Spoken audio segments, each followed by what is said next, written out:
Wednesday, everybody. Happy Wednesday. Look, every year, billions and billions of dollars are spent on leadership development programs, workshops, retreats, coaches, consultants, every single year. So can somebody please tell me, if we're doing all that, why aren't our leaders developed? Why is leadership development missing us, the human? I'm asking for a friend. And also for every organization that I know that keeps writing the check. It starts with Joy Live, Joy Squad, it's time. Let's dance. I'm your host, Sheryl Raphael Whitaker. It starts with Joy Live. Joy starts becoming how you actually move in the world. Are we really going to talk about joy? That's how I'm wired. When's the last time you led in a way that felt undeniably you? Framework blends human design with emotional intelligence. If I didn't want to shrink, I never performed. I was embodying it. Being present isn't a luxury we earn after a to-do list is done. Presence, it's the engine that runs the day. You know exactly how you are. If you're unsure, it's a no. This time, you decide, put it into practice. Align with how you're actually built, your design, your values. How deep are you willing to go to find out? Joy Squad, it's Wednesday again. My heart is full of joy. Let's dance. Hey, okay, are you guys dancing when I say let's dance, or am I the only one dancing? Good morning, everybody. Good morning, Joy Squad. If you are listening and watching live, give us a hello in the chat. Good morning, babe. I see you out there. Dwayne is saying hello. Give me a shout. Give us a shout. We're working really hard here for you guys. Hi, Susie. Thank you so much for being here. Hey, it's Wednesday again. Welcome to It Starts With Joy Live. We are at episode 5. I can't even believe it. I'm Sheryl Raphael Whitaker. I'm going to be with you for the next 45, 50 minutes or so. And I am so glad that you are here. Oh, Dwayne's saying he's shouting out from Houston. Woohoo. All right. Glad you're here.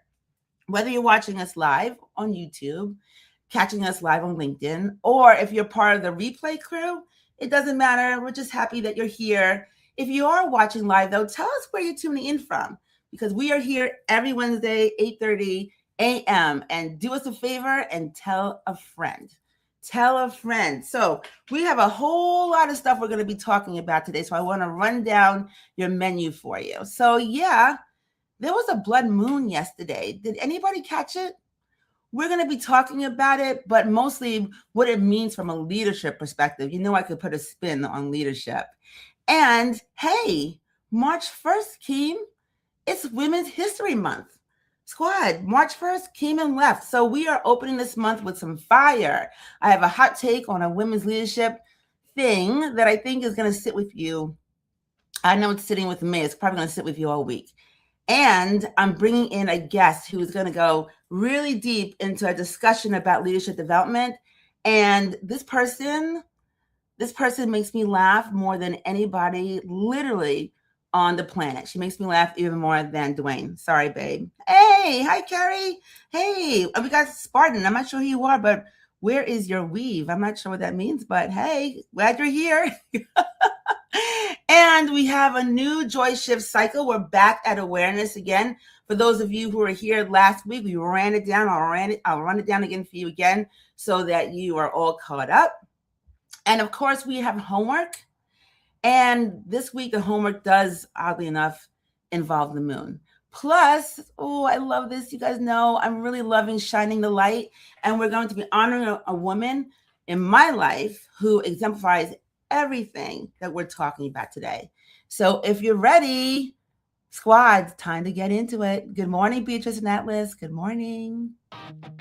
Wait, a new cycle? We just spent 4 weeks building something. Why are we back at week 1? Because we aren't just repeating, Beatrice. We are deepening. Think of it as a spiral staircase. A spiral? That just sounds like walking in circles with extra steps. What if we missed something? You return to the same direction, but you're never on the same floor. You've moved. They've moved. Fine, a higher floor. But I'm watching the comments. What if nobody shows up for the redo? They're already here, love. Sheryl is about to work. Let's listen.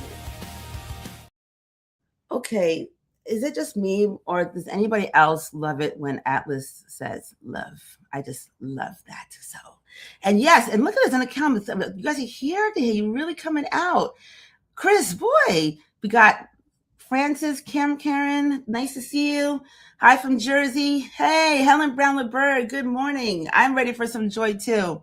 And yeah, thank you guys so much. I really, really appreciate you being here and bringing the joy week after week. It means so much to me and to like the whole crew. So we're going to get into this. This past week was really, really interesting. Somebody challenged me. And I mean, really, really challenged me. This person, who shall go nameless right now, she was trying to help me, right? Good intentions, super, super smart, brilliant woman, actually very, very accomplished. And we were talking about joy. And she gets this like look on her face, and she looks at me and she says, it starts with joy. Like, Sheryl, what does that even mean? What starts with joy?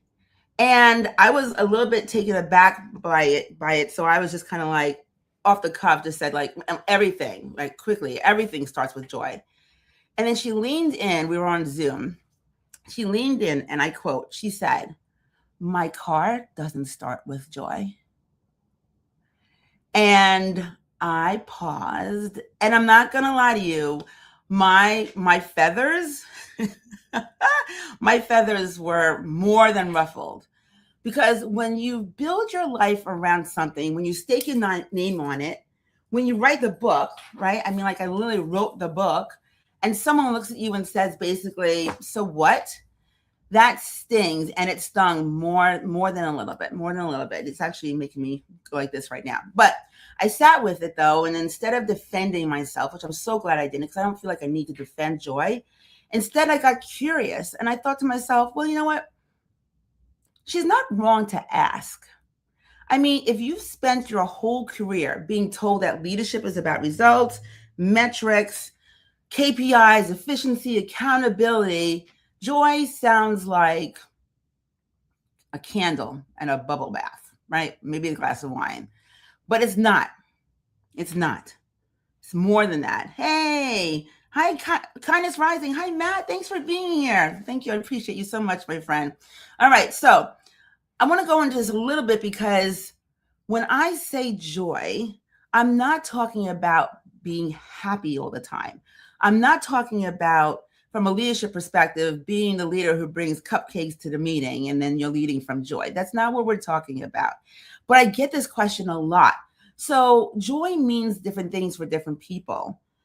Joy in the context of what we talk about on this show, for me, joy is being in alignment and integrity with myself, leading from like what truly matters to me, even when things are hard, especially when things are hard. And that might look different for you, and that's okay. But in leadership, it means you're showing up as your best self. And so passionate about this. When you show up as your best self, it means that people, the folks who are in your care, as I often say, they are going to feel that. They're going to feel it here, right? They're going to feel it here, and they're going to show up for you as a result. And look, you guys know, you should know me well enough by now to know I like to keep it real. So if you genuinely don't like people, leadership might not be your thing. Seriously, give that some thought. And I'm going to say this really loud for the people in the back, and quite frankly, for those who are right up front. Work gets done through people. Full stop. And that is not some like groundbreaking, philosophy. That's business. And we are in this age of AI disruption where everything is moving faster. Organizations are under more pressure than ever, right? And there's a temptation to automate our way out of this like human thing, the human stuff. And that is one of the reasons why I wanted to talk about our leaders and leadership development and whether or not we are developing the human, because no leader and no organization has the luxury of leaving people behind. Not anymore. Maybe not ever. So this isn't get with it someday. This is get with it now. And yet, it keeps churning in my mind, everybody, churning in my mind. Every year, organizations are pouring money into leadership development. And every year, the programs launch, the workshops happen, and consultants, we get paid. But if everyone is developing leaders, then why aren't our leaders developing? I'm not asking this question to be cynical. I'm asking it because it deserves an answer. And today, we brought someone in who has been inside that system at scale, at the highest levels, and she has some thoughts. If you know Chris Krok, she always has some thoughts. So stay with us. And by the way, if this is hitting for you, be sure to read It Starts With Joy, because the conversation we're having today and all weeks to come goes even deeper there. Thanks. That monologue, it hit me differently. I'm not saying I cried, but I felt something deep inside that I'm choosing to categorize as a shift. She's right, about the grip. We hold on so tight, we actually cause the damage ourselves. I only grip because I'm trying to protect. It's a logical paradox, and I find it deeply offensive. There's a trending topic coming up. I think you'll find it instructive. About the moon? Unless there's real science and data involved, I'm not sure I'm ready to look up. It is real data, real science, and real application for every leader watching. Ready? Data I can handle. Let's go. Sheryl, the Joy Squad is waiting for the moon.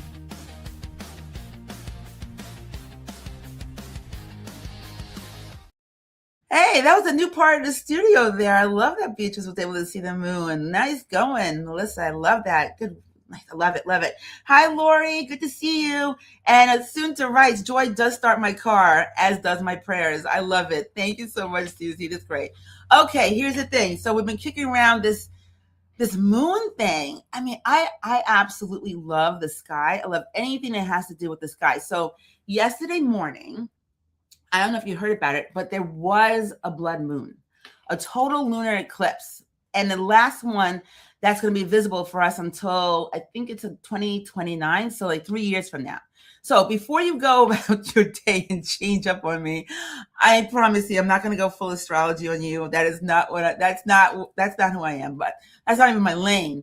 But I love to pay attention to the moment that I'm in. And I couldn't stop thinking about the fact that the moon was like, what it was doing up there. So bear with me for just a minute.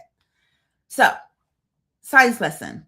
A lunar eclipse happens when the Earth moves between the sun and the moon, casts a shadow.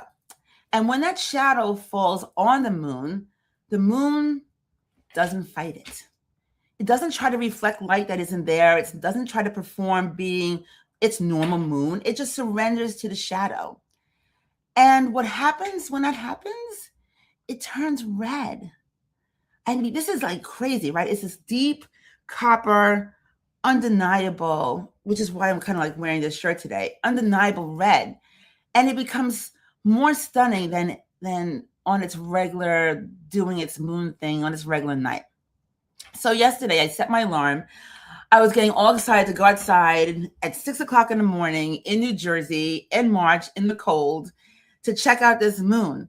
But then when I looked outside, clouds, nothing but clouds. New Jersey wasn't having it. So I couldn't see anything. I mean, drop a note in the chat. Let me know if you were able to see the moon, the blood moon yesterday, but I wasn't, okay? And I stood there thinking like, damn, this is, well, you know what? This is quite fitting, right? It's interesting because here's the thing. It was still happening, even though I couldn't see it. Up there behind all those clouds, the moon was still turning red, right? The transformation wasn't waiting for perfect conditions. It wasn't like performing for my viewing pleasure or yours. It just happened anyway. And I thought right there, wow, this is what it looks like when something stops fighting what it cannot change. And then I thought about how many of us, how many leaders spend enormous amounts of energy doing the exact opposite. Don't we? We try to force outcomes, right, that the process is already determining. We perform composure when we're cracking. We manage perception when our people need our presence. We grip tighter. Beatrice and Atlas were talking about the grip, We grip tighter when the shadow falls instead of letting it do what shadows do, which is they pass. I've been thinking about this all morning in the context of what we're talking about today, which is the gap between leaders who've been trained and leaders who've actually been transformed. Because there's one thing I know, a trained leader has techniques for when the shadow falls. A transformed leader, that they have self-trust and they surrender to it. And there's a difference, and that difference means everything. So this blood moon isn't coming back until 2029. I mentioned that before, 3 years from now.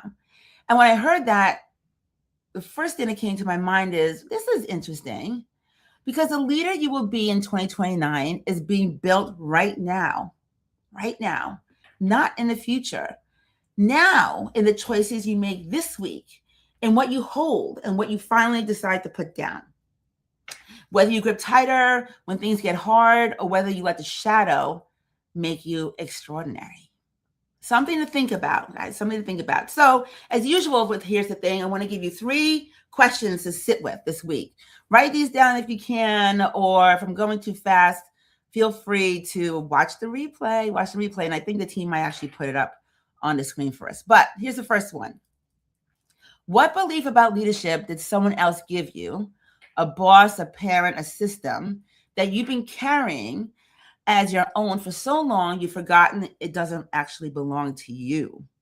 And this is a shout out and a look back to last week's episode as well, when we talked about leading from where you're designed. Remember that with Chris Krok? All right, so that's question number 1. Question number 2, in your current work, your job, your business, your family, leadership, where are you performing perfectionism instead of practicing discernment? There's a difference. Discernment is wise. I like to say that perfectionism is fear in a blazer. You know how much I love the F word. Fear in a blazer. Question number 3.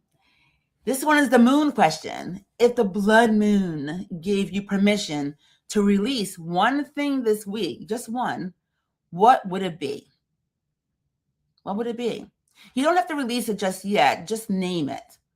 Okay, that's the invitation of a moment like this. Not drama, not a cosmic overhaul. Just what if you looked up like I did yesterday morning and asked yourself that honest question? The moon turned red because it stopped trying to be something it couldn't be in that moment. What would you become? What would you become if you did the same? That, Joy Squad, that is the thing. Hey, hi, Felix. Hi, Daryl Bogan. Grant me the serenity to accept what I cannot change. Yes. Woo, that is a that is a tough one. That's a tough one. Thank you for being here. All right, so quick thought, or what I call a QT. I was listening to my mentor, Keith Billis. And by the way, happy birthday, Keith. Happy birthday. Oh, look at that. I love it. I love seeing him. There you go. That's so good. All right. So, yes, he doesn't know this is happening either. So he's going to be really, hi, Keith. All right. So yesterday morning on his show, Mornings in the Lab with Keith, John, and Friends, which is actually going on right now. He's on live right now. He said something that I actually haven't stopped thinking about since he said it. He said that he has seen this movie before. So in 2002, back in the day, he was cold calling executives, telling them that people were going to talk about their brands on the internet. So just remember where you were back in like the early 2000s and where we were with the internet at that time. So he's going around knocking on doors, trying to tell brands that, hey, they're going to be talking about you on the internet and that they need to pay attention, that this was going to matter. And they all looked at him like he was crazy. Like he had 2 heads. But by 2015, every brand was scrambling. The ones who waited, the ones who needed proof first, they all said the same thing. Oh, God, I should have moved sooner. And so the movie that he said he's seen before is happening right now. It's happening again, except this time the category is live. Live, what we are doing here this morning and every Wednesday morning. Live is the truth. It's consistent, it's structured, it's showing up so reliably that your audience, my audience, our audience, doesn't have to find you because they expect you.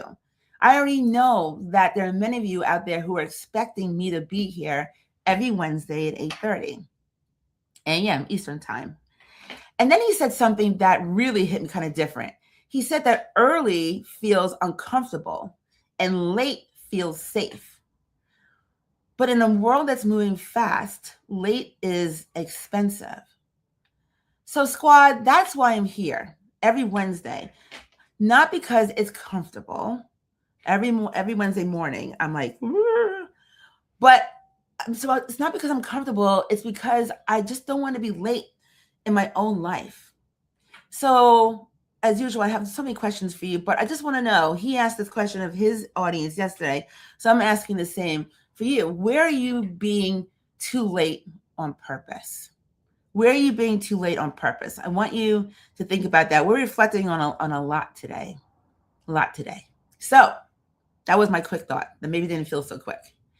But I want to now, I've been teasing up. I want to now bring and introduce you to my friend, Chris Krok. Chris and I, we have known each other for a bit of time. We've worked together in several organizations, and she is a badass. She speaks her mind. She makes me laugh more than anybody that I know. I said that before. And I'm just so excited that she said yes to being with us today. And she's going to drop some jewels. We're going to do some talking about leadership development today. So team, please, let's bring Chris on up. I'm happy to have her here. Let's introduce Chris with Zola. Joy Squad. Today we've got Chris Krok in the studio, the powerhouse who redefined leadership with hands-on care. She spent 20 years building others. Now she's finding her own rhythm in the country's quiet. She finds joy in the grit of a DIY project. It's a craft she learned watching her father work with his hands. As someone who built leadership ecosystems for 37,000 employees, she knows the best leaders create conditions for everyone to win. Onboarded 6,000 plus hires every single year. 98% of them walked into day one ready to lead. Her work proves that human-centered design isn't soft. It's the most strategic move a learning executive can make. Away from the boardroom, she's the team mom cheering on the sidelines. She also serves on the high school booster club board, watched boys in bobblehead helmets grow into young men. Her heart lives in building the next generation. And she's a rescue pup mom who loves the beach. Chris is trading the corporate engine for a life of deep alignment. She is the proof that centering people actually transforms an organization. We are about to learn what it looks like when development works. Joy Squad, we're so excited to introduce you to Chris. Chris, welcome to It Starts With Joy. Woo! Oh my God. I'm watching this about you and I'm trying not to cry. Me too. Hi, Chris. Welcome to It Starts With Joy. How are you doing, lady?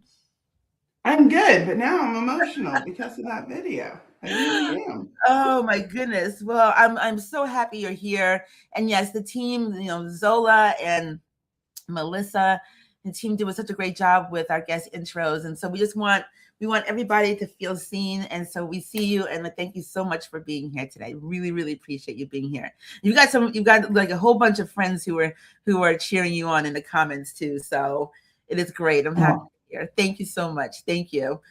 You're welcome. Thank you for inviting me. Yes. And so you are coming to us from where? Oh, New Jersey, if you couldn't tell.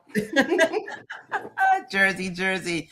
All right, so we're going to get our Jersey on for a little bit because I'm doing a new thing where I'm bringing my guest in for the hot take, Chris.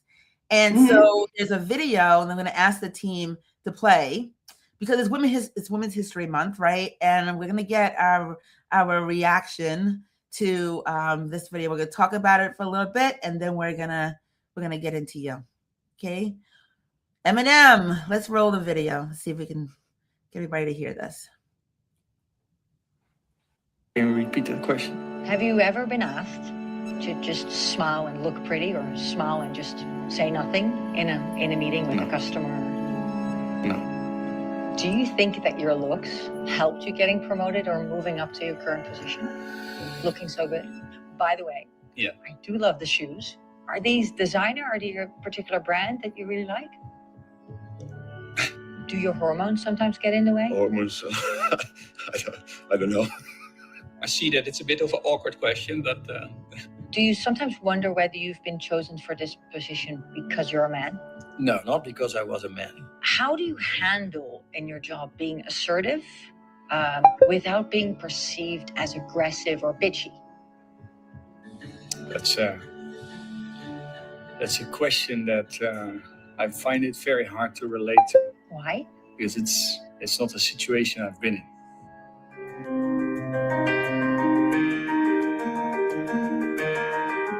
What do you think about the line of questioning so far? I see where you're going. Where's that? Showing the difference in what you perceive what you experience as a man versus as a woman. It really, really, really feels uncomfortable, and I also feel it in my body.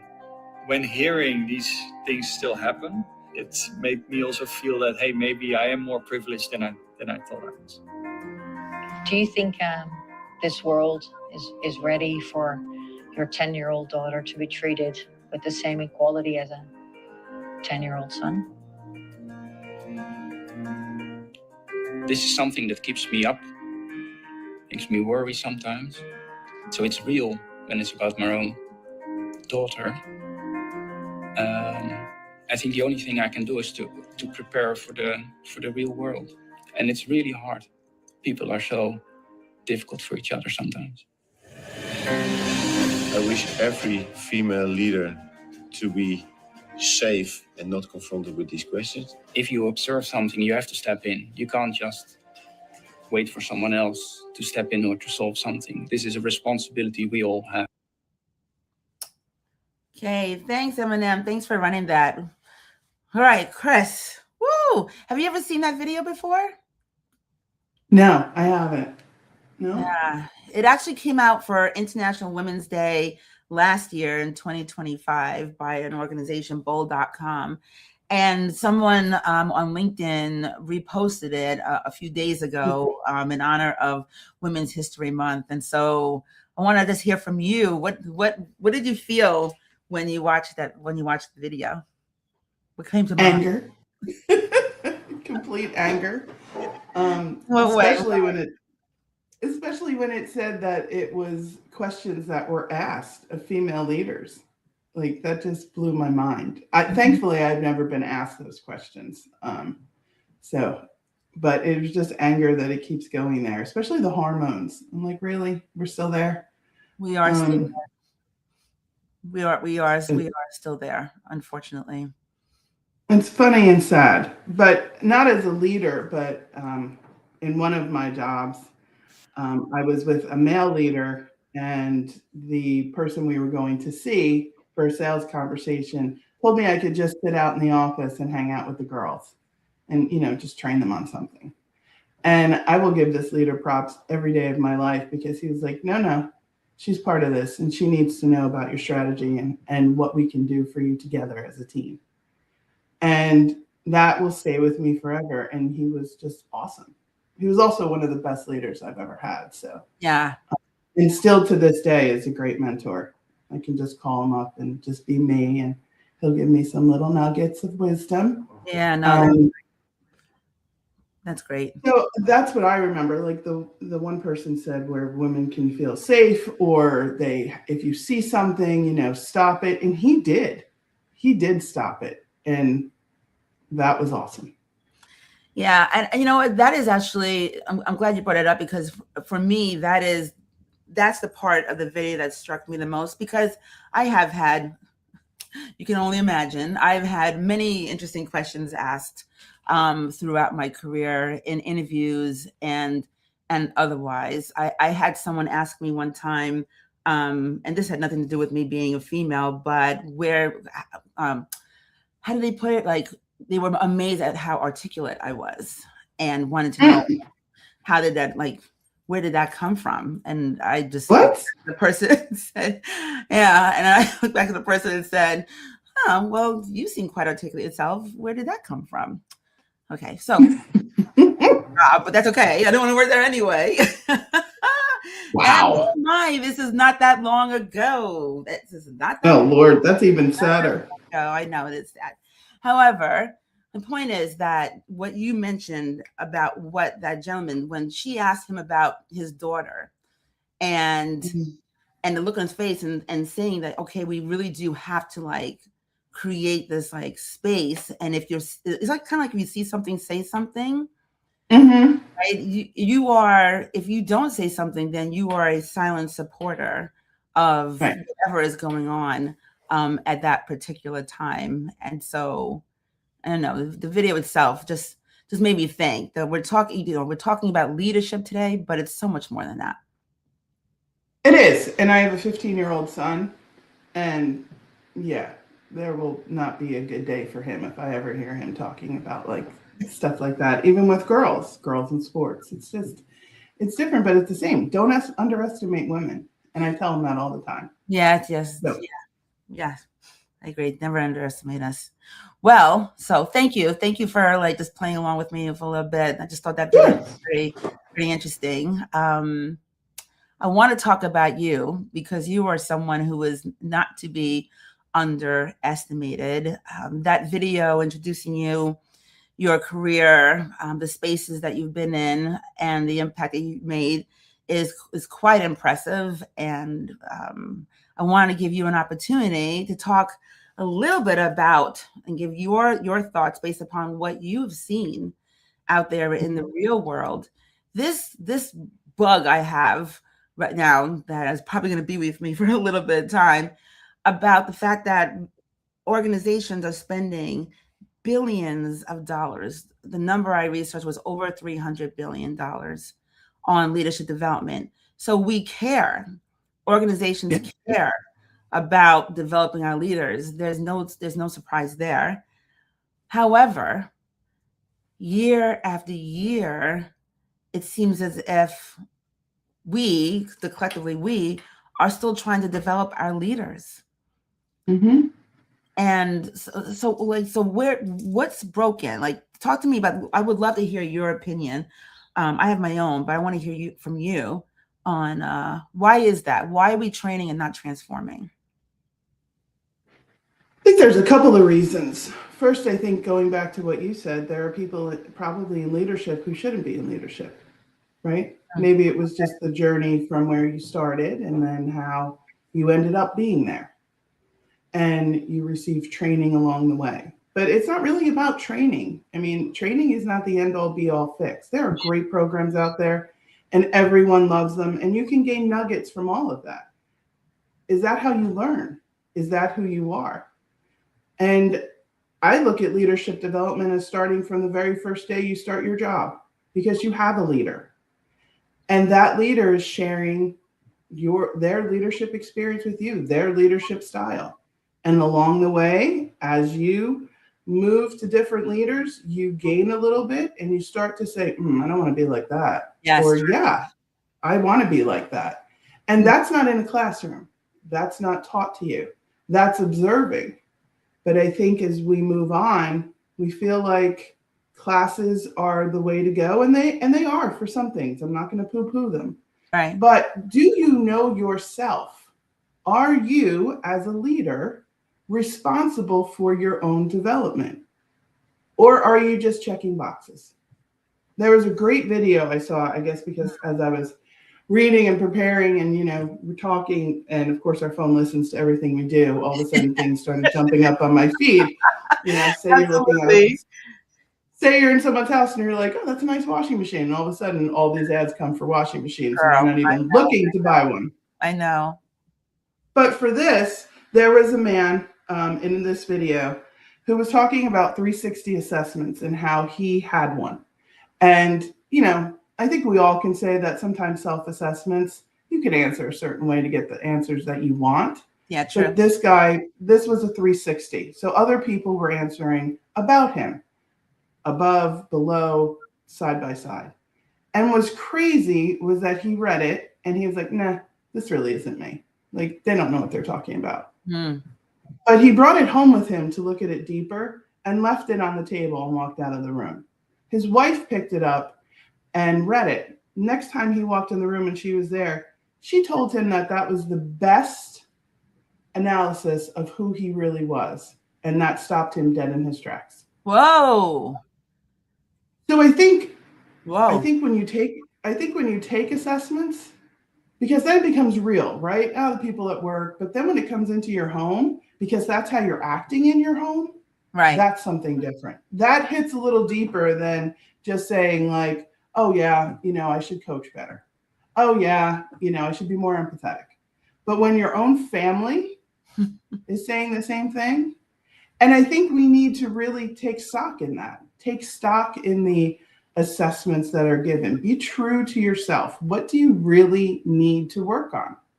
And then be the leader of yourself to get the development in that.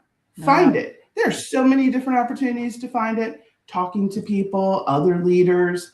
Like, you don't have to sit in the class. But I think we try to fix people when people need to be part of the equation. Oh, okay. So I as you know, I'm an executive coach, and one of the things that I always remind everybody is that coaching is not fixing. So talk to me more about what you just said there. Way back when, I was counseling a leader who had a 360, and the team, first of all, she moved from New York City and moved upstate, vastly different areas, right? Mm-hmm. Very new to the area. And her 360 came back really bad. So her leader asked me to help her. And we sat down and feedback is a gift, but sometimes feedback is the gift that's from a crazy aunt who, doesn't even know who you are. And you're like, this is going back next week. Gotta watch out for those crazy aunties. Yeah, I have one of those. But there's something to be said about that. Okay. There's definitely something to be said about that. And in talking to her, it was such a simple fix, so to speak, that she didn't even realize she was doing it. She would walk in every day and just go to her desk.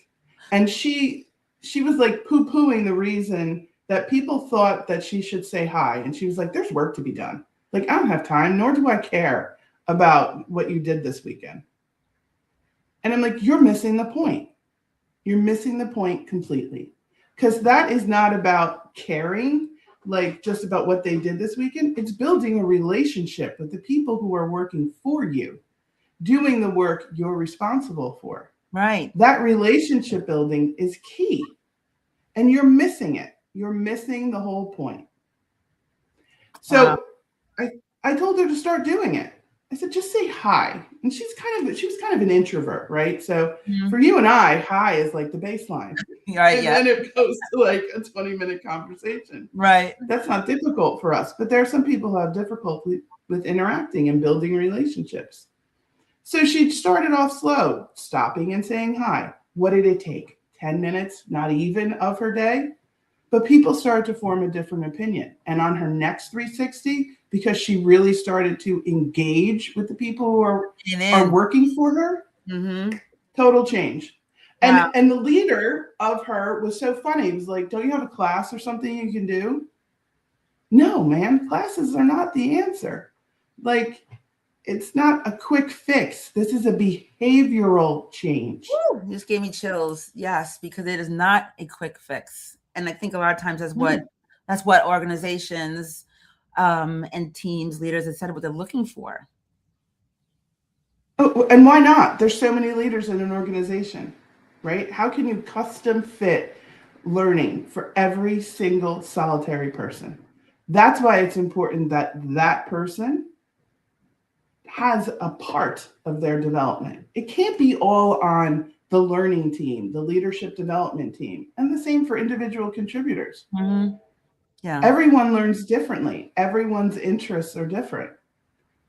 Even kids. I mean, it's the same thing with teaching kids. Yep, absolutely.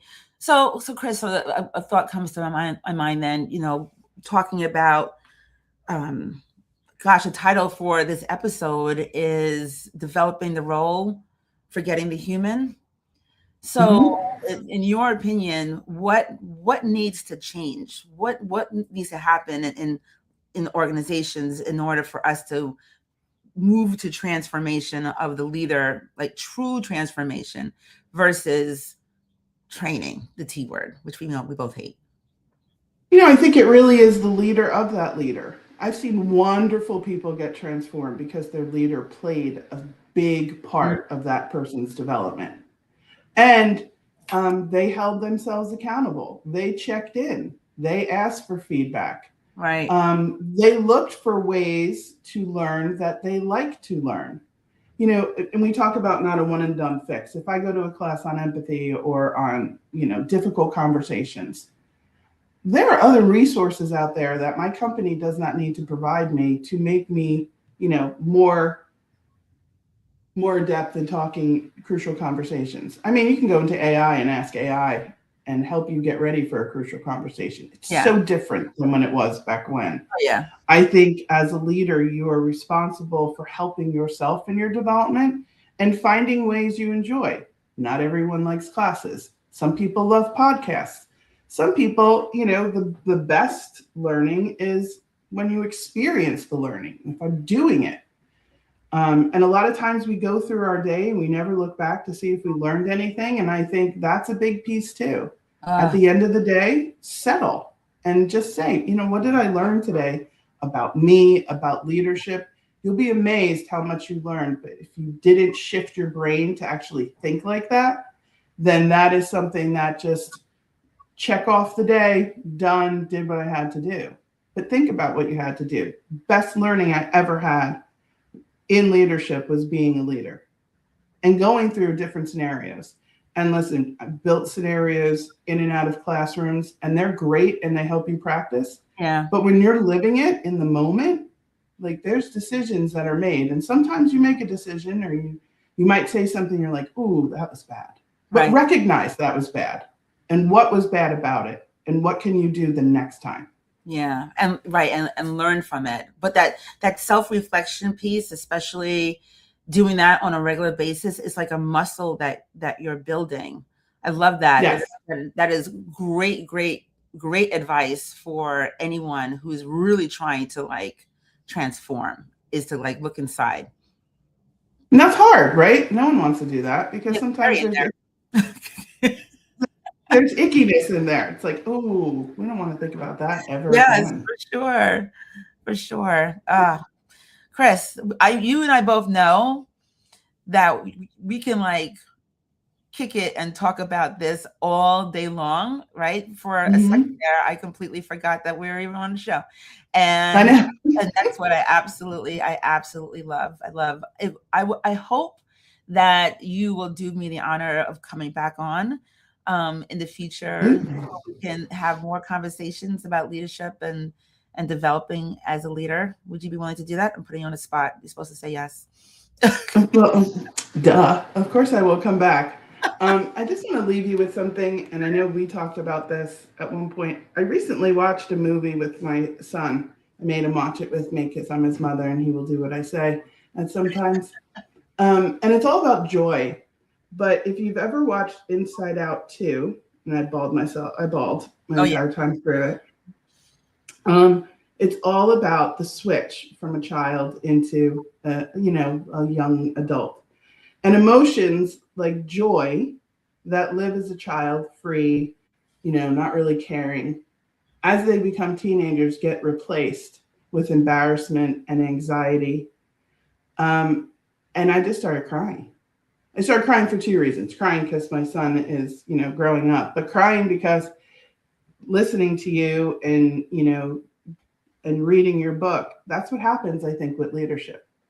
The joy that you feel as a leader as you move on in your leadership journey kind of gets replaced with anxiety, fear, embarrassment, and you lose that sense of joy. And that's really sad.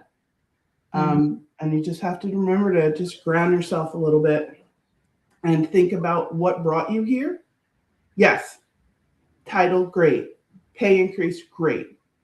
But at the end of the day, why are you here? Why are you a leader? And you're here for the people. Yes. My biggest joy is to watch my people leave me or move to another position and knowing that I helped in that growth. That is my joy.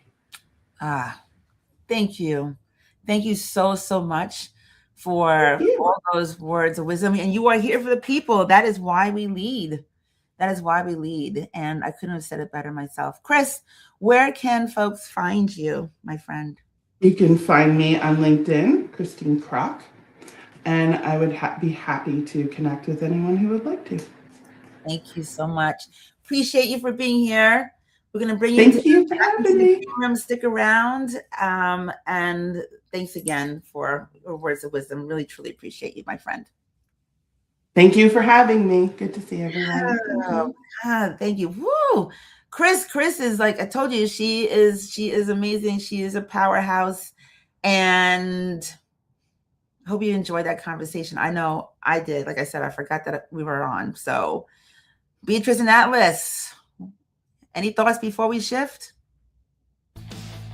So Chris thinks we're just trained to act this way? I've spent years perfecting this armor for Sheryl. It's impressive armor, Beatrice, but Chris is asking if the armor is what's keeping us from being human. The human is vulnerable. Vulnerable gets hurt. My job is to make sure she's never hurt again. We're entering Joy Aware now. We aren't taking the armor off yet.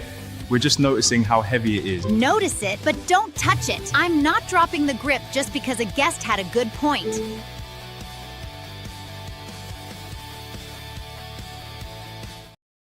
Beatrice. She said she is, oh my God, I can't with Beatrice. She's too much.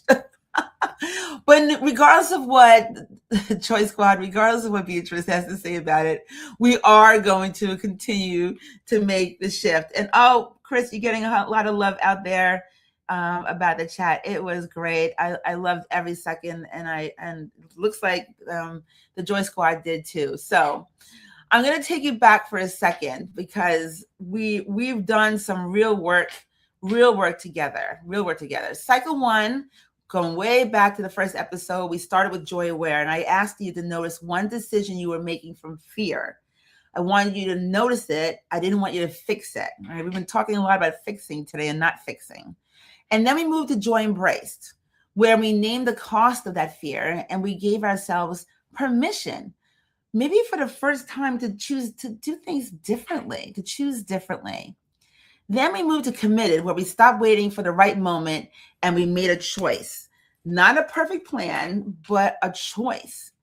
And then we went to Joy in Motion. Last week, we took one actual imperfect step that was real and that was ours. And now the spiral brings us back again to Joy Aware, because you got to put the reps in. Here's what I want you to understand. This is not the same mountain. You are not starting over. What you're actually doing is you're going deeper, because that's how work actually happens. You do the work. It's back and forth. It's a give and take. You peel back the first layer, the big obvious one, and then underneath it, oh my God, there is another one. And it might be quieter, older. It could be more embedded.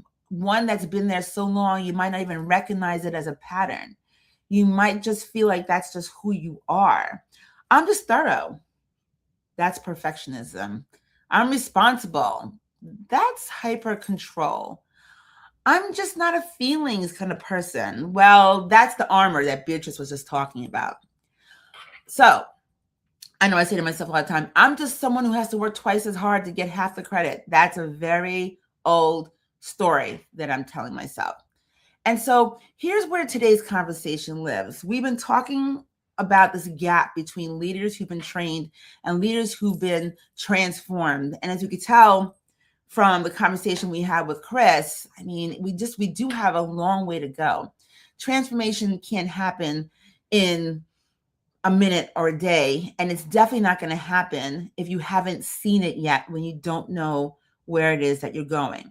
So get out your pen and paper, take out your phone. Here's your Joy Shift assignment for this week.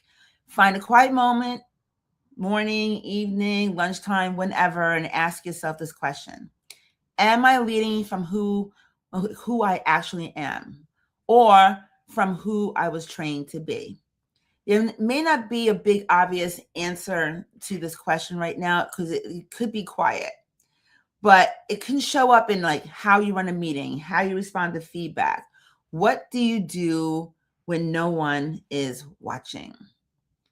Don't change it. You don't have to change it or fix it, right? This is awareness. We're just writing it down. Even one sentence, even one word that means something to you, to jog you here. That's joy aware, and that's where we start again. And if you're feeling really brave, feel free to drop it in the comments. We gotta keep looking over here to see if anyone's gonna. The Joy Squad is a safe space. You don't have to have the whole answer. That's not what this is about. You just have to name what you're starting to see.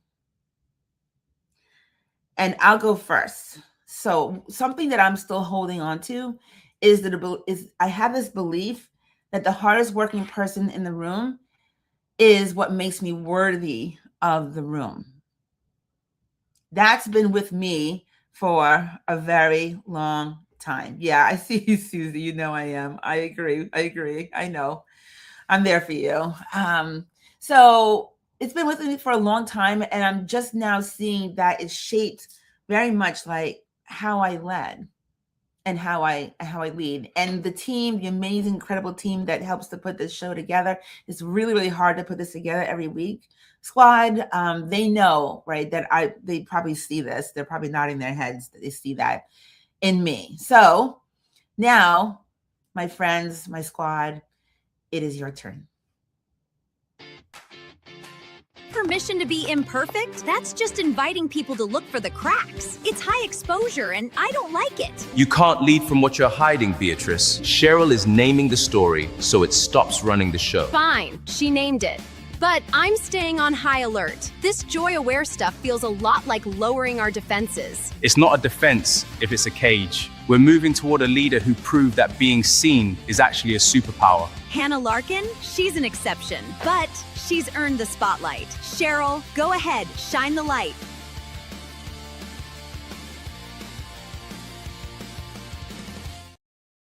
I do have a feeling that Beatrice is going to get crankier and crankier as the weeks go by, because as we do more work and dig deeper and deeper in, Beatrice, she's going to have to get over it, or she's going to have a seat. Okay, so it's shine a light time. You guys, I love this. Every episode, we take a moment to turn the spotlight over to someone who deserves it, someone whose light needs to be seen.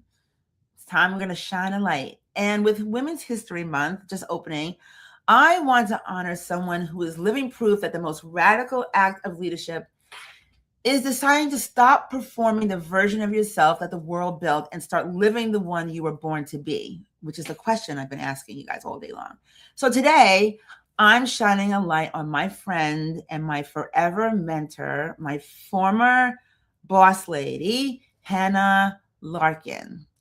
Every now and then, someone comes into your professional life and you don't fully understand what they're giving you until long after they've given it. Hannah, she came into my life when I wasn't looking for her.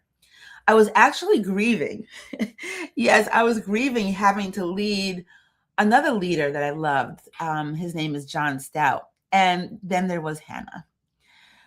Top executive in talent acquisition. Suddenly she was responsible for learning and development. And I thought, okay, I mean, we're both in HR, so fine. I mean, I'm sure I heard that she's nice enough. But what I didn't know then was that Hannah was about to show me what joy-based leadership actually looks like in practice, because it's so much a part of who she is. She didn't try to prove herself. She didn't manage me. She saw me. She saw me. And when someone truly sees you, not your output or your potential use, but you, something magical just unlocks in that person. We built some things together at AIG that are still running to this day. We broke things on purpose.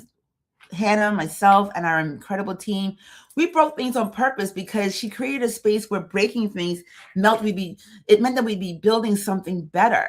We laughed a lot. We thought a lot. We pushed each other a lot.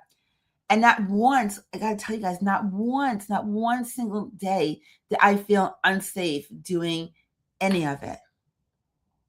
Not one day. So Patrick Lencioni, thought leader, he talks about the ideal team player. And he says that the ideal team player is a perfect blend of humble, hungry, and smart. Hannah Larkin is the human definition of that. And she led from joy, not because things were easy, but because she was deeply grounded in who she was. When it came time for me to leave AIG, it was hard. The hardest part, though, wasn't leaving my team or the organization. The hardest part for me was leaving Hannah. So Hannah, gonna make me cry twice in the show today. Hannah, you are seen, my friend. You are loved, and the light that you shine on me, I'm carrying it forward every single Wednesday morning, because of you. So this one is for you, my friend. Thank you so much for who you are. And a reminder, Joy Squad, share your light. Share your light. Let us know who you think deserves to have the light shining upon them, and we'll be happy to spotlight them here on It Starts With Joy Live. And I have another quick thought for you guys. Another quick thought. I want to tell you something that we're building. Okay, we are building a companion app. It is almost done. I think the team is going to bring it up. Tell me how cool this is. Okay, because this is, okay, so we're together every Wednesday morning, right? But the 45 minutes or so, maybe a little bit longer today, that we spend together, that's just the beginning. The real work happens in the conversations that come after it, the reflection, the questions, right? All the things that maybe you're not quite ready to say out loud yet, but you want to just think through. The community that we're building here, this Joy Squad, this is the coolest thing. So we're building, right? The Mornings in the Lab Network is building a place for all of us to connect. And it is going to be amazing. How cool is that? So in this community, the conversation doesn't have to stop. So we're not just going to be a Joy Squad just in name, but it's actually a place where we can find each other. So it's going to be launching. It's not perfect yet, but the coolest thing is we are definitely not, neither are we. And that's kind of the whole point of this show and what we're doing. So stay tuned, right? I'll be letting you know when it is live and ready to go, and you'll be able to come find us, and we will be on this journey together, because the conversation doesn't have to end when I sign off every Wednesday morning. It's actually just getting started. It's just getting started. So Squad, I can't believe it. Here we are at the end of another show. That's episode 5. And I don't know about you, but I feel like I just went through a whole thing. And we talked about the moon, Chris's intro, we were crying and annoyed. Somebody told me about their car, pissed me off. There's a lot of different things that are going on here today. And we talked about the fact that we do need transformation in developing our leaders. That is one of the reasons why I wrote this book, because I knew that the secret ingredient that's missing is joy. And I defined that for you today. And our extraordinary guest, we went through a whole lot, and it's barely even breakfast time. So, Chris, thank you. Thank you for being brave enough to sit in this space with us, with the team, for telling your truth, for giving us something to carry. And we see you. I honor you, my friend. Joy Squad, thank you for being here. You are why we do this every single week. So thank you so much. And to my production team, it is not easy what we do here every single week, and it is magic. Keith, he's my mentor. Melissa, Eminem, right? That's Mildred and Mark, Celine, Jimmy, George. He's the one who's putting the app together. These are all the technical wizards who make the magic happen every single week. And I will always, always say thank you to all of you. Carol, she's my ride or die as well. And Ingrid, thank you so much for your support all along the way. This is not just a team. We are joy in action. Squad, don't forget your assignment. Do your Joy Shift homework. Find that moment. Ask the question. Ask yourself that question. And next Wednesday, please come back. We are going deeper. Episode 6 is going to be fire.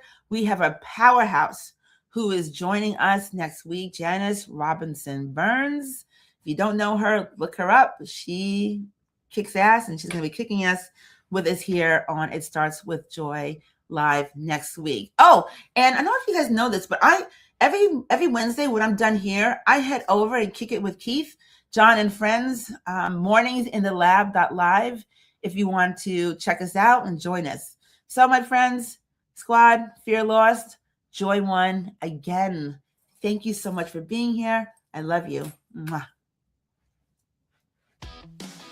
Well, that happened. My ears are ringing, and I'm pretty sure I've developed a new twitch. It did. You were quite expressive today. How are you feeling, besides the sudden twitch? I'm holding the belief that Sheryl stays safe only if I'm hyper-vigilant. It is a lot of work for zero pay. That is the question. Is it a strategy or just a very heavy, very pointy piece of armor? Statistically, I should be cataloging threats right now, but I keep circling back to that homework question. What am I still holding on to? What if your job isn't to prevent her, but to remind her she can survive it? That's a lighter job. Ha, whatever, Atlas. See you next week, squad. Stay grounded.